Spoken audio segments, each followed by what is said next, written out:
மேலறை தியானம் ஏப்ரல் மாதம் 12ஆம் தேதி 2026ஆம் ஆண்டு. எழுதியிருப்பவர் vein green Walt, Wisconsin, USA. தலைப்பு நிரந்தரமான வீடு இல்லை. வாசிக்க வேண்டிய வேத பகுதி எபிரேயர் 11ஆம் அதிகாரம் 8ஆம் வசனம் தொடங்கி 10ஆம் வசனம் வரை.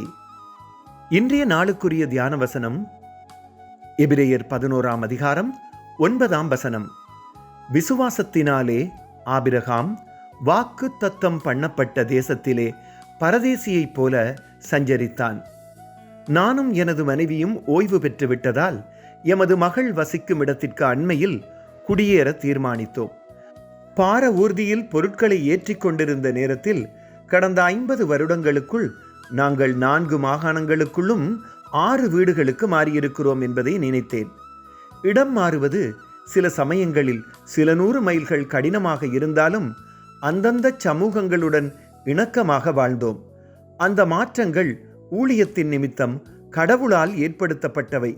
சவாலாக இருந்தாலும் கடவுளிலே தங்கியிருக்கவும் எமது விசுவாசம் ஆழமாக்கப்படவும் காரணமாக இருந்தன.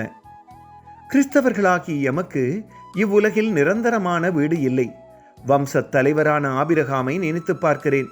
கடவுள் அவரை அழைத்தபோது எங்கே எப்படி இருக்கும், கடவுளின் சித்தம் எப்படி நிறைவேறும் என்பவை ஒன்றும் தெரியாமல் விசுவாசத்துடன் போனார். ஆபிரகாம் தனக்கு பழக்கமான இடத்தையும் தன் இனத்தாரையும் தகப்பன் வீட்டாரையும் விட்டு தன் மனைவியுடன் இடம்பெயர்ந்தார். கூடாரங்களிலே வாழ்ந்தார். கடந்து போனவைகளை நினைக்காமல் எதிர்காலத்தையே நோக்கமாக வைத்திருந்தார். அதை போலவே நாங்களும் இந்த உலகிலே தற்காலிகமாக வாழ்பவர்கள்.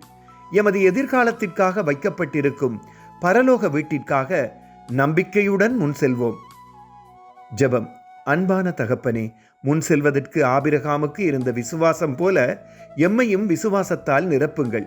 இவ்வுலக வாழ்வல்ல, நித்திய வீட்டிலேயே எமது நோக்கை வைக்க உதவி செய்யுங்கள். இயேசுவின் நாமத்தில் கேட்கிறோம், ஆமேன். இன்றைய நாளுக்குரிய சிந்தனை: கிறிஸ்துவுடன் நித்திய வீட்டில் வாழ்வதையே எமது நோக்கமாக கொண்டு வாழ்வேன். கர்த்தருடைய அன்பும் இரக்கமும் அவருடைய பிரசன்னமும் இந்த நாளில் உங்கள் அனைவரோடும் கூட இருப்பதாக.